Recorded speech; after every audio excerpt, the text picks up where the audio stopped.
Plenty of support for Japan. And the spirit that they've shown, remnant of the way that they are, the tragedies that they've had to face, obviously with the earthquake and the tsunami. And an interested spectator was sitting in the booth right next to us in the last match that Japan played against England, and national coach, former All Black John Kirwan.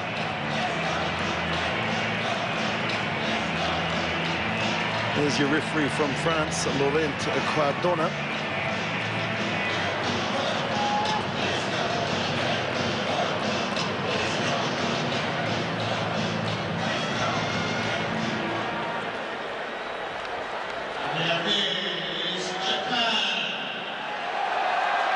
Japan in their regular strip, sucked it up, red and white with black shorts. And China in their away strip of black.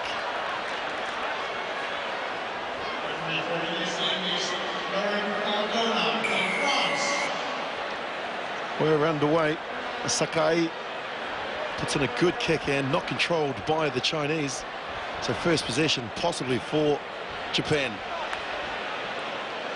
Oh, different tactic. Now becomes a foot race, just putting it to the boot.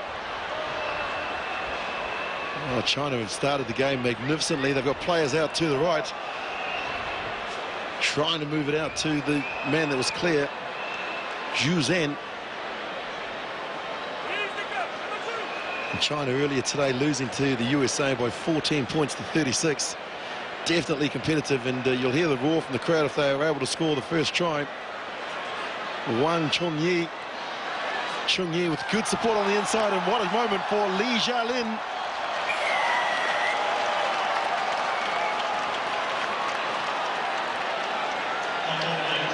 Li Jialin, the fourth IRB tournament. Second try, and the man that plays at the China Agriculture University. Well, they've just dominated possession, moving it into space as well. Good support. This is good play from China, clearing the hands free. And Li Jialin.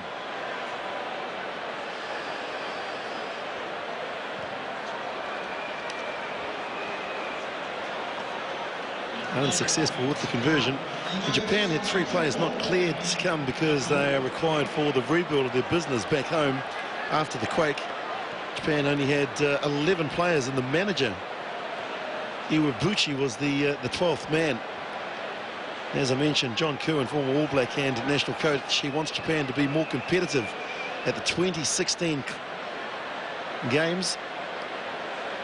Of course, that ahead of them hosting the Rugby World Cup in 2019. This is their playmaker, Narita. One to beat, inside, outside. Well inside China territory. Good clean out. Is that man offside? Possibly play on. Perhaps advantage for Japan. Now the big Teaupu, one of the imports from Tonga. China now their chance to perhaps score their second try. Oh, you can see that was the Chongyi. Number 11 is Zhu Zhen. Big hit coming in from Japan. Lu Zhuhan. This is better play from China. Could they be writing history here and beating Japan? Long way to go in this match. Just being patient, and that's an option that we've seen on a number of occasions. The chip kick through. No, don't know whether he's going to be able to run the pace of Toyoshima.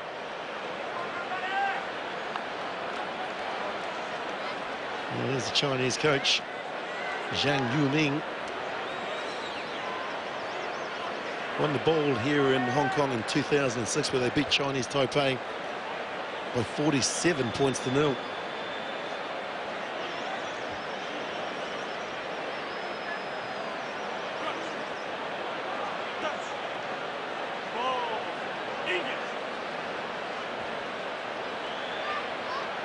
Still more time with ball in hand for China.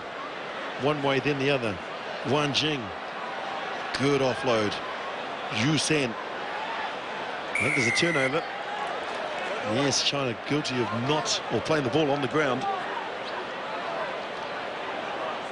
Well, no, that's actually a penalty to China. Japan not rolling away. No possession at this stage. No time with ball in hand for the Japanese. Doing a lot of defending. And as you can see, as the game goes on, a lot more confidence from China as well. This is Lui Zhuhan, the man I spoke about at the start of the game. And the People's Liberty Army, one of the more experienced players here. Li Zhuhan. That's his 6th World Series try. Scored one earlier today against the USA. But Japan just guilty of missing tackles like that. And really, you've got to commit yourself, put a shoulder on the body. Well, China, they'll be delighted with the way the first 4.5 minutes of this game has gone. Conversion's good, and they lead by 12.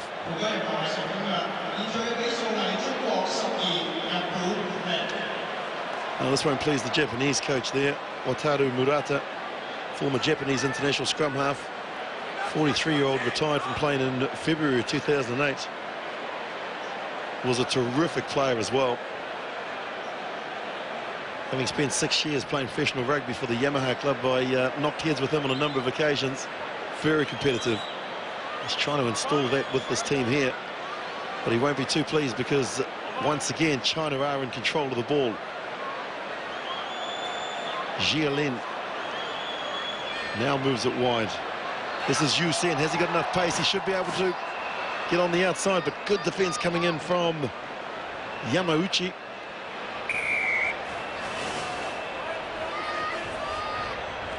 Oh, Japan need to open their account.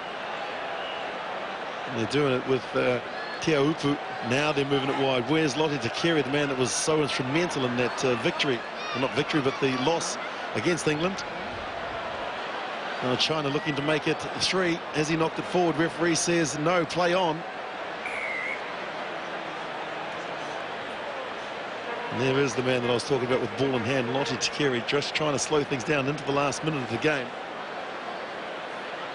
And to be honest, Japan have not been in it. Well, that's a good clearance. Buying time, but more importantly, getting them outside of their own 22. Yeah, the JFRU set to challenge Hong Kong as the home of Pacific Sevens rugby tournaments. In 3 weeks, there was to be a 12-nation international tournament set for Tokyo. It's now been postponed, obviously, with the devastation and tragedy that happened there some weeks ago. Narita. Now he moves it wide. Dummies needs some support, and it comes in the form of Sakai.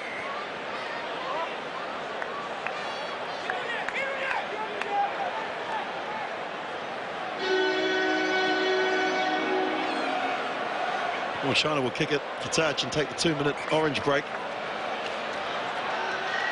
And so after the first 7 minutes here at the Seoul Kompol Stadium, China taps an upset, leading Japan by 12-0.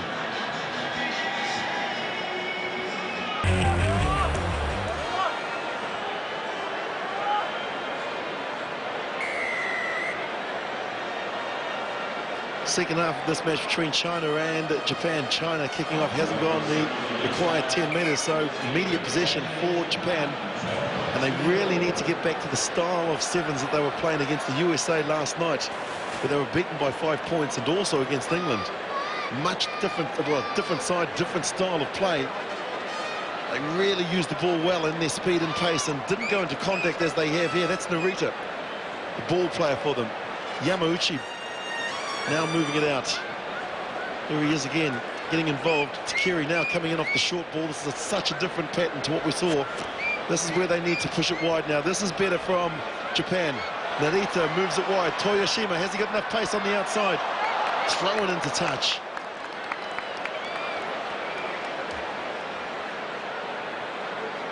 Only trying to get around the outside of Wang Chongyi. To the exception to the tackle as well.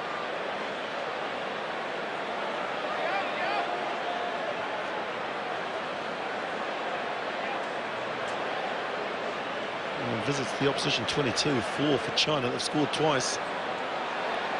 Not a bad rate, but one of the players now leaving for China. That's the Reason for, you see him coming into screen now, he's holding his wrist. May have been responsible for the tackle. That might be Wang Chong-Yi. Not interested in shaking the hand of Li Yang, who ran past him.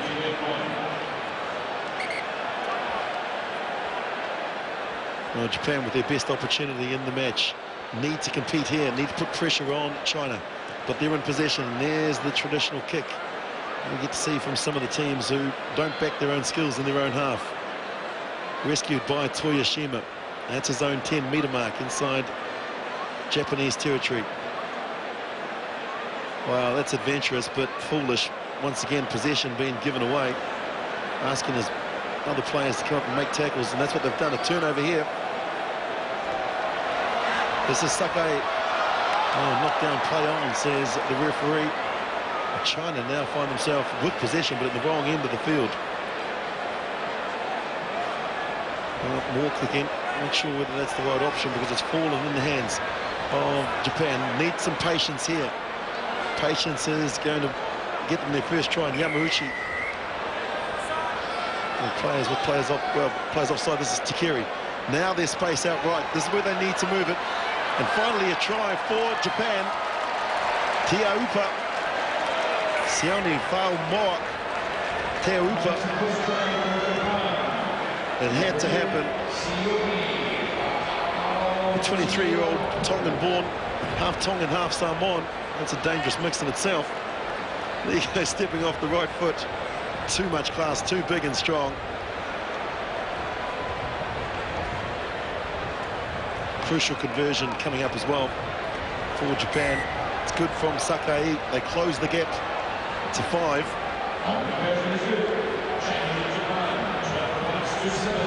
So a converted try will put Japan back in the lead.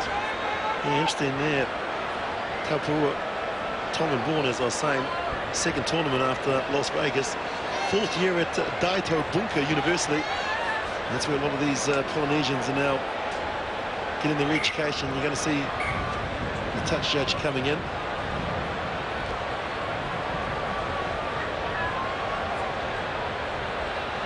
And let's listen in and see what he saw.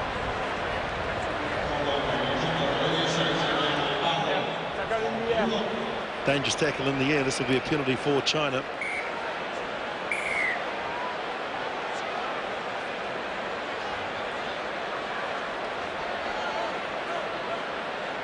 A lot of kicking in this game. Very uncharacteristic of what Sevens is about. I always remember one of those great sayings of Gordon Titchens. He said, if you want to kick, do karate. Sevens is about skills, keeping ball in hand. It's so much easier to play when you are in control of the ball. And look at China, they're all coming towards the ball. 4 of them all in one screen and one picture. It's not where they should be. The counter ruck now coming in from Japan. Now looking to push it wide. You can see they're pointing to where it needs to go, out to the man that's free out on the left-hand flank. And the turnover here, well, this is Sakai. It's actually Narita. He should win the foot race to the corner. He's got the angle, and Narita's going to tie it up for Japan. Shuetsu Narita from the Suntory club, the 26-year-old scrum half, the understudy to ex-Australian captain George Gregan. And look at this, the mistake there, the tackle from Lote Takiri, and he just pinned his ears back and made his way for the corner. We're all tied up. 12 apiece, 2.5 remaining, and a crucial kick here.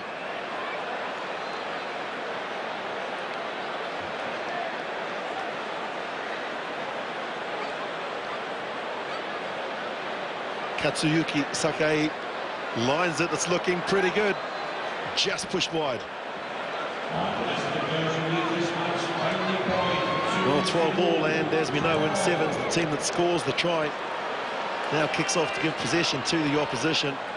It needs to be accurate, needs to be high, and they need to be disciplined to not give away penalties. Good challenge up in the air, no problem with that, just the knock on. And China now looking to try and get out of their own half. Jin Yi. This is the try scorer, Lu Zhuan. He's pushed it out wide. Li Jialin, one-on-one. Jialin stepping on the inside. Just tripped up by Narita, who's got the ball, and it's knocked on. Great opportunity there for China, and look at the errors, 9 in total. An expression from the Chinese coach, Zhang Yuming.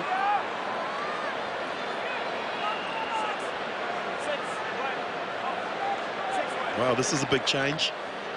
Number 6, the Narita, who was the playmaker for Japan, who scored that second try, he now has been replaced.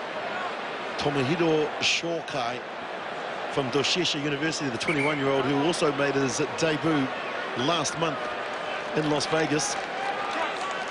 Last roll of the dice for Japan. Just over a minute inside their own 22. Patience required, and it needs to be in the hands of players like Takeri, who goes in and gets involved. Now he pops the ball up. This is Sakai. Sakai ducking and diving. But Japan still have the ball. That's the most important thing. They push it wide. This is the try scorer, Teaupu. Teaupu, 60 meters to go in front of him, and it's a clear line. The foot race, cavalry's coming. Here comes the China tacklers, and he's going to get there.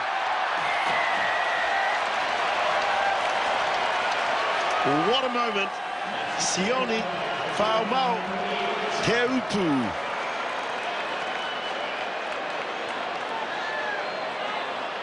Well, they did it right, Japan. They pushed it one way, they were patient, and then they got the ball in the hands of the chief destroyer. 103 Ks. Look at the big smile. He knew that he was there, but China never gave up. Speedsters trying to track him down. This crucial. This will push them out to 7 points. There's still time remaining. He needs to be quick. Sakai strikes it nicely, just pushes it outside, and that's it. Their record continues. Japan have registered their first win here at the Cathay Pacific Credit Suisse Sevens tournament of 2011. They've beaten China by 17 points to 12.